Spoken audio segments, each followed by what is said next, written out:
Урматтуу замандаштар, жин каяктан кирет? Андан кантип кутулабыз? Ушу жин аламаттары жөнүндө жакшы билген шейх Захарни жооп берет.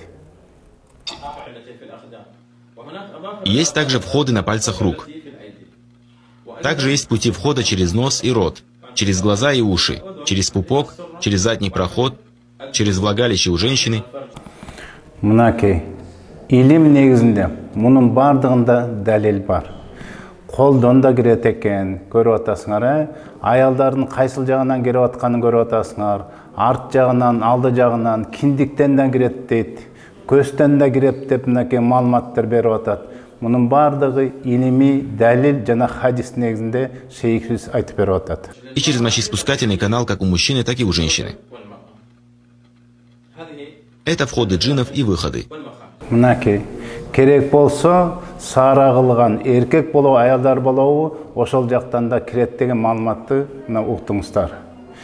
Ошон үчүн дааратканага, ажатканатка кирип аткандагы дуаны айтканды үйрөткөн пайгамбар саллаллаху алейхи вассалам.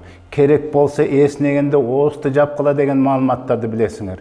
Жаман жерге жатып алганда жин кирип бир ачууланганда деген маалыматтарды мынакей жин каяктан кирерин мына маалыматты жакшынакай уктуңуздар. Все, что располагается на правой стороне, это входы. С правой стороны джинны входят в тело. А левая сторона – это места их выхода. Поэтому, когда мы хотим войти в туалет, нам велено входить с левой ноги, чтобы шайтан не... Мынакей, кайсыл тараптан кирет, кайсыл тараптан чыгарын да айтып кетип барат. Оң тараптан киреткен, сол тараптан чыгарын айтып берип атат. Ажатканага, даараткана кирип атканда сол бут менен кирүү, сол бут менен, сол кол менен шайтандын иштеши, жана мечитке үйгө киргенде оң бут менен киргенне чейин мына түшүнүктүү жакшы маалымат. Потому что это место выхода для него, а не входа. Если же мы входим в мечеть или входим в дом или другие благие места, то входим с правой ноги. Это ответ на первый вопрос. Второй вопрос этой темы – преследование джинном человека. Если у этого человека есть какая-то защита, то шайтан следует за ним по пятам. Он следует за ним неотступно. Мынакей маалымат. Эми жин канткенде кирет. Бул маалыматта ачык айкын шейх айтып атат. Жиндер ушундай адамдын аркасынан аңдып жүрө берет. Бир ыңгайлуу абалды күтүшөт дейт. Пока этот человек не станет небрежным. Мынакей ал адам небрежный.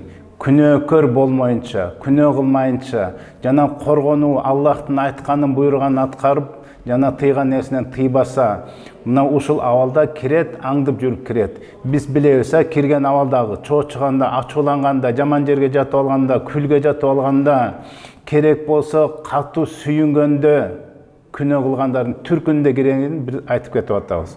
Мына ошон үчүн бул жерде маалыматты дагы да жеткире турган. Биздин жанагындай жин шайтан жөнүндө маалымат билбей, сага көз тийип бир мен жин бар экен дегендерди айтып кетермин ушул жерден. Мына кимде ким ушул коргонуп, жин шайтан менен күрөшүүдү түшүнбөй жүрө берсе, ошо жин кирип кыйналып жүрө берет.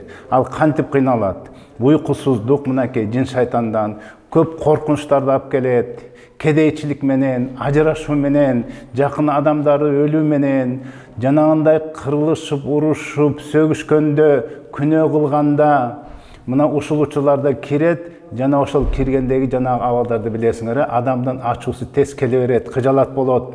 Жанагындай жакын эле адамдарын жактырбай баштайт, күйөөсү аялы күйөөсүн жактырбай, жашагысы келбей баштайт. Бук болот, ыйлагысы келет, мундар оор, жаман түштөрү көрөт, түшүндө ыпластар, жылан, чычкандар, өлүктөр көп кирет. Жана ажырашуулардын түлдөрү, алкоголизмге апарып, жанагындай кумар оюнго чейин шайтан мындай ушундай жаман абалга алып келгени, жана кирген шайтандардын зыяны деп келет. Андыктан коргонууду билели. Эгер ушундай симптомдор болсо, дем салдырга, урматтуу биздин замандаштар. Биздин абалда, бизде дем да салып берет, мынакей бизге келсеңиздер. Ушу жин шайтан менен андан ары кантип коргонуш керек, кантип бул шайтандан кутулуштун да абалын түшүндүрүп силерге жеткирип берет. Оорубагыла, ассаламу алейкум.